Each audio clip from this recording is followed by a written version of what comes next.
আমাৰ এটা শোকৰ দিন মিলিছে। এই শোকটো আজি আমাৰ পূৰ্বৰে পৰা 1751 চনত প্ৰতিষ্ঠা কৰা হৰমোহন ঠাকুৰতাই এই সত্ৰখনত প্ৰতিষ্ঠা কৰিছিলে। আৰু তেতিয়াৰ পৰাই পূৰ্বৰ সত্ৰাধিকাৰসকলে এনেকৈ এই সত্ৰখন পৰিচালনা কৰি আছে আৰু নানা ধৰ্ম প্ৰচাৰ কৰি এই অঞ্চল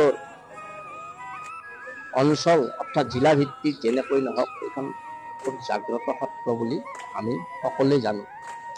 আৰু লগতে এই সত্ৰখনত পূৰ্বৰ সত্ৰাধিকাৰক বংশৰাজ হিচাপে আমাৰ প্ৰয়াত কমল কৃষ্ণ অধিকাৰী দেৱ সত্ৰাধিকাৰ আছিলে।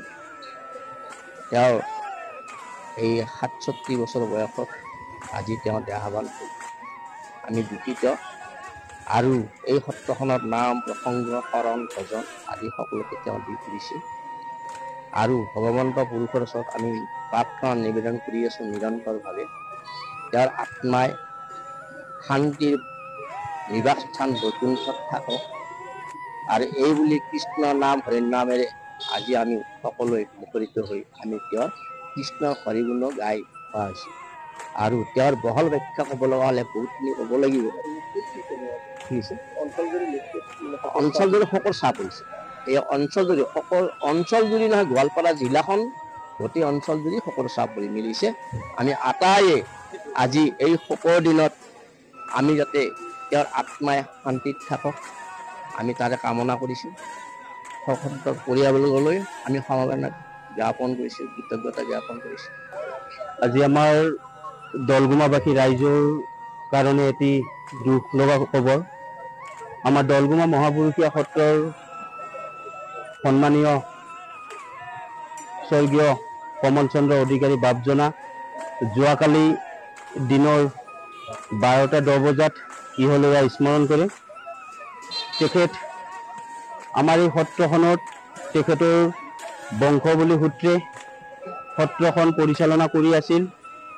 আৰু সেই সূত্ৰে আহি তেওঁৰ দায়িত্বত পৰাত তেওঁ আমাৰ এই মহাপুৰুষীয়া সত্ৰখনৰ সত্ৰাধিকাৰ হিচাপে তেখেতে পৰিচালনা কৰি আছিল।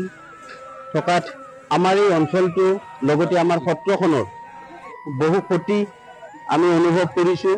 তেওঁৰ অকাল বিয়োগত আমাৰ এই অঞ্চলটোৰ লগতে গোৱালপাৰা জিলাৰ এটা বৃহৎ ক্ষতি হৈছে। ধৰ্মীয় দিশত আজি তেখেতক আমি কিছু মুহূৰ্তৰ পিছত সৎকাৰৰ কাৰণে আমি যো-জা কৰি আছোঁ। আৰু লগতে তেখেতৰ বিদেহী আত্মা যাতে সদ্গতি লাভ কৰে তাৰ কাৰণে আমি সমূহ দলগুমাবাসী ৰাইজ লগতে সত্ৰ পৰিচালনা সমিতিৰ তৰফৰ পৰা কামনা কৰিছোঁ ঈশ্বৰৰ ওচৰত, যাতে তেখেতে য'তে নাথাকক কিয় তাৰ পৰাই যাতে আমাক তেখেতে সুদৃষ্টি দি তথা ধৰ্মত মতি কৰে, তাৰ পৰা আশীৰ্বাদ কৰে। এই আজি ক'ব লগাখিনি।